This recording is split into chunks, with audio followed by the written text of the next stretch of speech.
Paul Krugman says the country lost a lot of credibility over the past 4 years. The Nobel Prize-winning economist is more optimistic about the future under Biden. I asked Krugman what will be the hardest thing to reverse from the Trump era.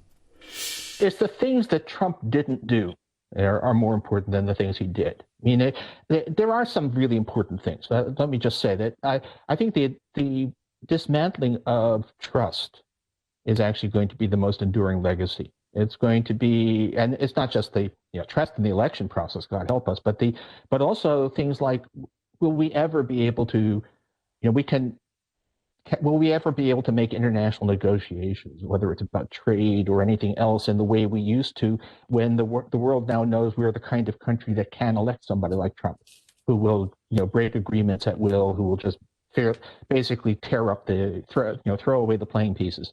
So that's going to haunt any future administration.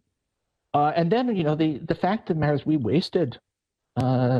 We haven't done anything about infrastructure. We haven't done anything about climate policy. And it's going to be really hard to play catch up on all of that after having wasted 4 years. Joe Biden has said he's not going to immediately reverse or remove the tariffs on China. Good or bad? I actually have to say, in terms of the economics, it's a bad thing, but not that bad a thing. Protectionism as a threat is overrated. And look, the political considerations. Do you want to make one of your first things be something that exposes you to charges, no matter how frivolous, of being a patsy of China? And there's the further point, which is that it's not as if the Chinese were actually innocent here. The Trump policy towards China was totally boneheaded, but maybe now we can actually get serious about industrial policy, intellectual property, the things we should have been going on about instead of the bilateral deficit. So, no, I mean, I kind of feel about this the way I felt about some of the trade negotiations Obama was trying to do at the very end, which is, whatever the argument for them politically, it's going to be a liability on the U.S. scene, and we have more important fish to fry here. What is the most, I'll follow your metaphor. What is your most important fish that needs frying? Okay. What we really need is investment.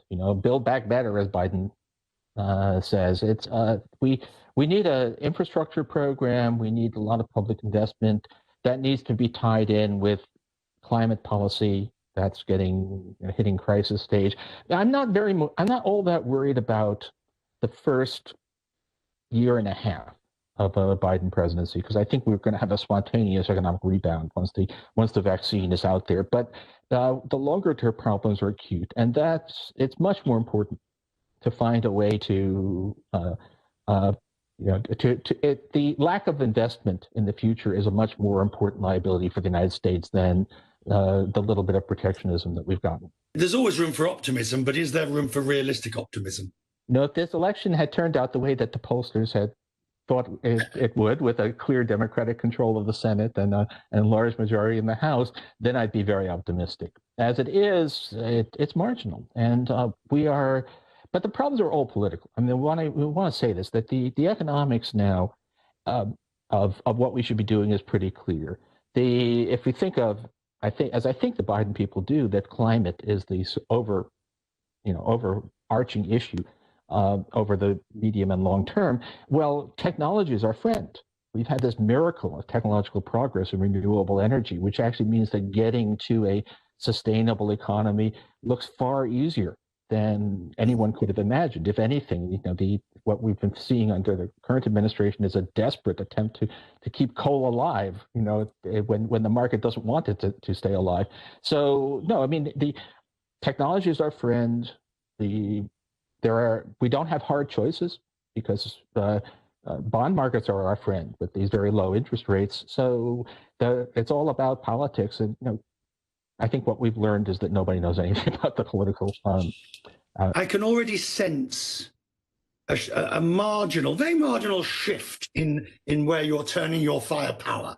After the last 4 years, you've had your firepower very firmly on the president, etc. But I can now feel it turning on the Republicans in Congress more so. Well, that's obviously. I mean, what we had hoped that was that those of us in the pundit class had hoped that was that we could finally enter a world where we didn't have to keep thinking about Donald Trump. And unfortunately, that's probably not going to happen entirely. But no, at this point, Trump has only a few more weeks of policy damage to do. And at that point, it's going to be Republicans in Congress who will be the issue. And I mean, there may be. I think that we'll have to. I certainly will be prepared to criticize stuff coming out of the Biden administration if I think it's ill-considered, and there may be a few things along those lines already. But no, I mean, this is going to be mostly about what do we do and who's standing in the way of doing obviously productive things.